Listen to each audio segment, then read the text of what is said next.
Good evening, everybody. Thank you for joining me here on 420. Happy 420. Happy Easter tomorrow.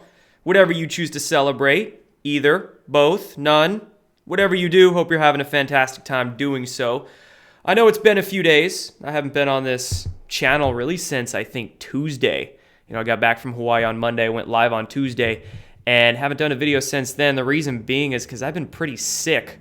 Wanted to apologize because I just haven't been feeling well, so I took a few days off. I don't know what it was, man. Maybe I came down with something. Maybe I was just purging from being in Hawaii, cleansing. I don't know, but I had this cough. I wasn't about to try to get on video, and I was just totally lacking energy, but I'm feeling better now. I'm probably back to 70, 75%. Give it another day or two, and I'll be back to 100.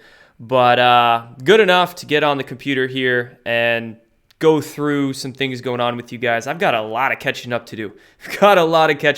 So I'll be making multiple videos this weekend. That's also why I'm back to doing the live stream here, because sometimes these are just way easier to do. So we're going to cover a few Q drops. We've only had 4 of them in the last couple of days. But it's good that Q is back. We'll be covering those. And then I want to go through a lot of these attacks in the mainstream media. We'll cover a few articles, hit pieces on Q, and then I want to talk about a few of the false flags, potential false flags, that luckily were thwarted, but I'll still discuss them. Want to touch on Notre Dame. I know that's kind of old news by now, but we do have some new news in regards to Notre Dame, and there's just some things that I still feel the need to share on this channel just to get it out there through this avenue. And then we'll finish up talking about NXIVM as well. That'll be this video. Tomorrow, I'll probably touch on vaccines. A lot of stuff on vaccines I want to get through, on UFOs as well, and then a few other topics too. Those will be videos coming tomorrow. But let's start getting into it with this one. First of all, shout out to a sponsor in Virtual Shield. They're a VPN service, virtual private network. And a VPN is extremely helpful for these reasons. Protects your identity, keeps your data private, and it helps you unblock censorship. That might be one of the most important things a VPN can help you do. And it's very easy to use. All you do is just download an app. You can use it right from your phone, your laptop, your desktop, and browse the website through the VPN's app. Virtual Shield also does not track any of your data, which is fantastic, and it's very cheap. There's a special going on in the link below this video, in the description there, where you can get it for just $3 a month for 2 years. Very cheap, very helpful. Virtual Shield, very good VPN to use. Now getting into Q's drops. So we'll start with this one right here. This is the very first one we got after the week of absence. So last time Q posted was on the 11th. 7 days, 1 week. Back to it, Q giving us a photograph of Long Beach Harbor here. And of course, when Q gives us photographs like these, you can reverse image search them and find that these photographs have never existed on the internet before Q posted them on 8chan. So one proof of many that we are getting new information, inside information. Q giving us a tweet to Sarah Carter saying 1st and 10 on the 40. Noting that basically the president is on offense now. And this tweet of Sarah Carter's saying Mueller's report ends the witch hunt, but what's about to unfold is the real story. That's the offense. So big things are coming. Big things are coming. We'll talk about FISA declassification in a sec here. Next drop, Q says Mueller blockade end. Fake investigations by committee members, meaning Adam Schiff, other Democrats within the congressional intelligence committees, etc., will not delay what is about to be unleashed. Nothing's going to delay it. Rod Rosenstein departure next. Thank you, Tiffany, for the super chat. I appreciate it. This video probably demonetized from the get-go. But this drop here, Rod Rosenstein's departure next. Rod Frozenstein. I saw somebody call him. If you saw Bill Barr's press conference, he was just sitting there like this the whole time. I don't even know if he blinked. So, Rod Frozenstein. And then the last drop we have here says, no blockade equals game over. And then Q giving us a lot of questions, a lot of suggestions as to this blockade restricting POTUS. But now, since this blockade is gone, game over for the deep state. And like we just mentioned, we're on offense now. So there's Q's drops. Another tweet, this one from Lisa Mae Crowley, referencing Sarah Carter. And Lisa caught this excerpt from Fox News where Sarah Carter and a few other folks here were on Sean Hannity's show. And Sarah was mentioning that senior DOJ and FBI officials are throwing their colleagues under the bus to save themselves. So it's a total shit show in those three-letter agencies right now. And on Capitol Hill, a lot of people throwing each other under the bus, trying to delay the inevitable. But they can't. Moving on to John Solomon, another one of Q's favorite journalists. There's very rare honesty in the mainstream media. You can find it, but very rare. Sarah Carter, John Solomon, Sean Hannity, these individuals with their, quote, sources. Wonder what their sources are, right? But anyway, John Solomon saying that Obama administration spying on Trump began in January 2016, and John Solomon was also on Sean Hannity and mentioning that more evidence is coming. And this leads us into talking about FISA declassification. So I saw this just this morning. Breaking news live, this Twitter feed said ABC sources saying President Trump is preparing to declassify FISA-related documents in coming weeks. So that leads us into May. April showers bring May flowers. It's going to be a very fun May. And if I remember correctly, Q referenced Pope having a bad May. Q didn't say what a year that was mentioning, but could that be next month? Could very well be. It's going to be a few interesting weeks ahead. Few good weeks ahead. Now moving on into all the Q attacks, all these mainstream media articles attacking Q in recent days. There's been quite a few of them. They've been getting their orders, their talking points in the morning, start writing these pieces. This one from Newsweek. QAnon conspiracy accounts are gloating over Mueller report despite internal dissent. I'm not quite sure what this internal dissent exactly is. I think a lot of this internal dissent they might be referencing are those COINTELPRO accounts, those agent provocateur accounts that aren't actually Q followers. They're probably some paid trolls to go in and set themselves up with an account that looks like it's pro-Q, but it's really not. And then they're there just to, spread confusion, muddy the waters, attack many of the big name Q accounts like In the Matrix and myself and Joe M and whatnot. So, yeah, I don't know what this internal dissent is, but Newsweek here putting up some word salad, some nonsense. Joe M there, trying to rag on Joe M. Shout out to Joe M. You got yourself a feature in Newsweek. That's good stuff. Badge of honor, my friend. And then Newsweek goes to feature this dude named Travis View. He's the co-host of a QAnon Anonymous podcast, which discusses conspiracy theories. So they insert their, quote, conspiracy theory expert. And if you follow Travis View on Twitter, this dude is he's a total dweeb. Every single tweet he makes is nonsense, and all he does is try to ridicule it. It's total arrogance coming from the guy, so it's pretty pathetic for Newsweek here to feature him, but, I mean, what else do they really have to do? They don't have anybody with brains they can feature, because if, anybody with brains would see through all of this fake news nonsense, but it's all they can do is drum up whatever ridiculousness they can, featuring the Daily Beast here. We'll talk about the Daily Beast in a sec. I have some good stuff to talk about with them. But that's Newsweek's BS.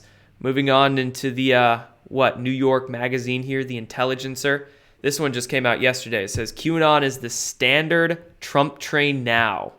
Huh. And Newsweek featured Joe M, trying to discredit him. New York magazine here, trying to discredit Praying Medic. There you go. Shout out Praying Medic. You got yourself a feature in the mainstream media. Them trying to attack you. I'm jealous. You guys are getting features. But anyway, they're trying to attack Q. They're going through this drop from February 2019, trying to do their own decoding of it, but then discrediting and attacking in their own way. And I love it. I love it because they literally say that, check it out here. For the most part, QAnon is now completely aligned with mainstream Republican politics. The general sequence of events is the same. They're basically underhandedly admitting that QAnon is giving us verifiable intel. That, yes, it is actually, lining up with what exactly is going on. Interesting. They can't not say that. But, whatever. In a lot of these mainstream media attack pieces, it's like if you actually parse their words, they give a little bit of the truth. Little bit, then the rest of it is out of context fake news, but there'll be a few sentences here and there that are pretty truthful. It's interesting. And then last attack article, actually there's a couple more, but next one does have to do with the Daily Beast. And our favorite Daily Beast reporter, Will Sommer. So this is funny. On, Wednesday or Thursday this week, Will Sommer actually DM'd me on Twitter.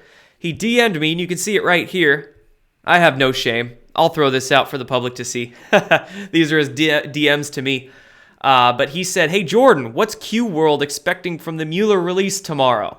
So I guess he thought that sending me a direct message trying to ask me something for an article of his would be a good idea. But I responded to him and said the Daily Beast to write some dumb shit about it. That's what the Q World, in my eyes, expects from Will Sommer and the Daily Beast to do with the Mueller report. I said the Daily Beast to write some dumb shit about it, and that's exactly what they did. I was right on the money. Will Sommer here. QAnon believers thought Mueller's report would vindicate them. Instead, they've been crushed. QAnon believers crushed after Mueller report fails to lead to Hillary Clinton. I'm not crushed. I don't know any, they always try to defame people who research and follow QAnon, calling them QAnon believers. It was funny. When I did the Washington Post interview, they emailed me after the fact, and one of the producers was like, "Hey, can we reference you as a QAnon believer?" And that's how they always try to use the pejorative terms, try to defame you, discredit you, "Oh, you're a Trump supporter." It's kind of like that. You're a Trump supporter. You're a QAnon believer. So I told WAPO, no. You guys aren't going to call me a QAnon believer. I said they could call me a QAnon follower, but not a believer. Big difference, huge difference in context between separating that one word, believer, follower. But anyway, Will Sommer here. Yeah, writing some real dumb shit for the Daily Beast. And then last thing, this is actually a Q proof that does lead us into talking about a hit piece on Q. Right here, though, Rudy Giuliani. So Rudy Giuliani actually retweeted a few days ago this account here, Adjunct Professor. And you can see here, one of the hashtags in this tweet had "Where we go on we go all." And at the very end says "All credit to Anons." This was a tweet of a couple-minute video of Donald Trump just strolling through and crushing it. "Where we go on we go all credit to Anons." Right there, Rudy Giuliani retweeted that. Nice little Q proof we've got. Another one there. And then the Daily Dot taken to their article here. Rudy Giuliani retweets prominent QAnon supporter. Any chance they get. Any little chance they get. I was surprised, actually, because usually the guy they go to for the Daily Dot to try to discredit, quote, conspiracy theories is Mike Rothschild. He claims not to be a part of those Rothschilds, but I don't know. Not sure how you get that last name. But anyway, they've been going to Mike Rothschild for years, for multiple years now, to discredit Q, to discredit, UFOs and the Space Force, secret space program, discredit all sorts of different things, right? He didn't write this one. I don't know why. They had a different guy write this, Mr. David. But, man, arrogance. They're so freaking arrogant. It's incredible. And when you mix ignorance and arrogance together, it's not a good look. It's really not a good look. It's not a good look for the mainstream media. It's not a good look for all of these blue checkmark, quote, alternative media journalists on Twitter I've seen a lot of them get real arrogant with their ignorance lately. And I have no trouble trolling them. Man, I've been, I was a little sick this week, but I was laying in bed just tweeting away, trolling all sorts of folks on Twitter. It's been great. But, okay, so we're done with Q. We're done with talking about the drops, Mueller report fallout, FISA declassification, and all these Q attacks. Now I want to move on into, see what we have here. The Colorado, basically, false flag scare. So this story, there was a massive manhunt that went on in Colorado around Columbine High School, of all freaking places, and multiple other high schools, because there was this teenager. She was 18 years old, or they claimed she was 18 years old, and she appeared to draw pictures of guns, knives, and wrote about plans she was making to basically shoot up these schools. They say that she was infatuated with the Columbine shooting, so they went on this manhunt, and she was found dead. Okay? And her name was Sol Pace of Florida, if I'm saying that right. Solpais, Sol Pace of Florida. Flew from Miami to Colorado, bought a pump-action shotgun and some ammo upon arrival, and then disappeared off the radar, spurring the manhunt. They found her dead. My guess is that she was going to be a patsy in a potential false flag, but thank God that didn't happen. Maybe it was thwarted. Maybe her mind control programming faded. They couldn't control her, whatever the case was. Maybe they had to get rid of that patsy, and that's why she was found dead. But I'm very thankful that this didn't end up as a mass shooting. And this whole situation here, this chick flies to Colorado from Miami, buys a gun, infatuated with this false flag, then is found dead before it happens. I don't know.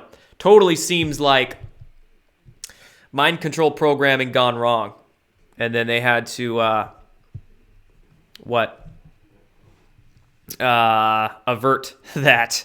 They had to possibly pull the suicide programming in her. So anyway, there's that. Now let's move on to Notre Dame. So again, sort of old news, but I still want to cover some stuff here. The latest news we have here, though, I saw this, I believe came out today, and a police official said that a short circuit is likely the cause of the Notre Dame fire. They're calling it a short circuit now. Remember, okay, when that Notre Dame fire happened earlier this week, it was within 24 hours that they claimed it was not arson. 24 hours.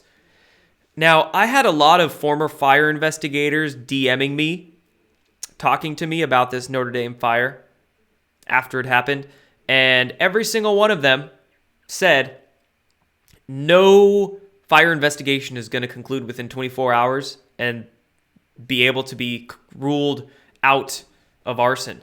It was very odd. So that was the first giveaway right there that something's totally fishy. Then we have this, short circuit likely the cause is what they claim. Well, okay, here's a few thoughts in my head about that. If renovations were going on, shouldn't the electricity been shut off? Maybe, maybe not. At least, usually a contractor brings their own generator so they don't have to use the electricity of the building. I don't know. Seems totally fishy. Not just that, but wouldn't it take more than a spark to ignite a fire like that? Wouldn't there be a sprinkler system, something to that effect, to at least mitigate it a little bit? What about the video I saw of the former Notre Dame architect claiming that an accelerant had to have been used in a fire like this? So many things we could go to that totally still puts this into question. Not just that, but how about that dude on the roof? Zero Hedge here, reporting on the video that went viral on Twitter. Somebody saw this dude on the roof. Who's that guy? Who is that guy? That's what I'm wondering. Yeah, I think this was set off for sure. Scripted prophecy, as we'll discuss in a sec. But here's the thing that I want to note. We have this video of a gentleman dressed in possible religious wear up there on the Notre Dame Cathedral. We have this story, another looked to be potential false flag that was, thank God, thwarted. A man arrested carrying gas and lighters into St. Patrick's Cathedral booked a one-way flight to Rome. So St. Patrick's Cathedral there in New York could have been lit on fire. Could have been, the next false flag or distraction or whatever it would have been. But thank God that didn't happen. What I want to warn you about right now, what it looks like to me is that I think the deep state is trying to start a religious war. They're trying to do more divide and conquering, pit us against each other, right? That's what they've been doing for hundreds, if not thousands of years with various religions around the planet. Pit us against each other with our belief systems. They try to pit us together against each other with race. They try to pit us against each other with sex, with class. Of course they're going to do it with religion. I know some fantastic people out there who call themselves Muslims. I know fantastic people out there who call themselves Christians. I know pretty bad people out there who call themselves Muslims, and I know pretty nasty people out there who call themselves Christians. I don't care what you label yourself as. All I care about are your actions. Okay? I don't care about your words. I don't care about your labels, the boxes you fit yourself in. I just care about your actions, all right? And if your actions are good, pure intent, compassionate, great. You can be a Muslim. You can be Christian. I don't care. I see you as a good human. So don't fall into that religious divide and conquer people. I see so much nastiness out there against Muslims from Christian people. I see a lot of nastiness against Christian people from Muslims. It all sucks. It's all gross. Don't fall into that nonsense, okay? Where we go and we go all means so much more than just people who follow Q. That's everybody on this planet, all right? Now, one last thing on Notre Dame, then we'll move on into a couple things on NXIVM. Let's see here. I saw this. Actually, this was sent my way. Let me rephrase that. This was sent my way, and I reported on it. How about this mini-movie that was released in 2013? It was called Pet Goat. I guess I Pet Goat 2. I don't know. I'd never heard of this before or watched it in my life until I saw it earlier this week. But look at this. This is a screen capture from this mini movie released in 2013. Notre Dame crumbles. The spire literally crumbles first, just like the freaking fire earlier this week. And then you have Jesus here, and you can see painted on his forehead, good old pyramid, good old all-seeing eye. The symbols that the Illuminati have co-opted for themselves. All-seeing eye, third eye, basically, in a pyramid. Completely innocent symbols. That's what the deep state cabal always do. They subvert innocent symbols for their own maniacal agenda. You got Jesus with these Illuminati symbols on his forehead, Notre Dame spire falling. Crazy. All sorts of occult imagery with that spire falling. That's why I called it scripted prophecy. Okay? It is scripted prophecy. Let me take a drink here. They knew this was going to happen. This is not an accident. This was written into prophecy because they knew they were going to conduct this. Okay? So, there's that. And then last couple things on NXIVM here. Then I'm done because my voice is going.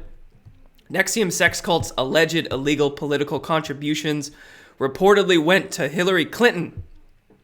Wonderful. Wonderful. And then very last thing here, Seagram's heiress Claire Bronfman pleads guilty in NXIVM sex slave case. Whoo, my voice is going. So that leads Keith Raniere as the only defendant facing jury now. So big stuff coming with NXIVM. I think we're going to see a lot more from that coming this summer. We have a sentencing, I believe, with Bronfman on July 25th there, it says. So boom, NXIVM Notre Dame. Went through all the Q stuff. Thank you guys for watching. Thank you guys for your super chats here. Appreciate it all. And I'll be back tomorrow. Be back tomorrow with a lot more stuff. And I'll be feeling a lot better. So take care, guys. Appreciate it. Have a good night.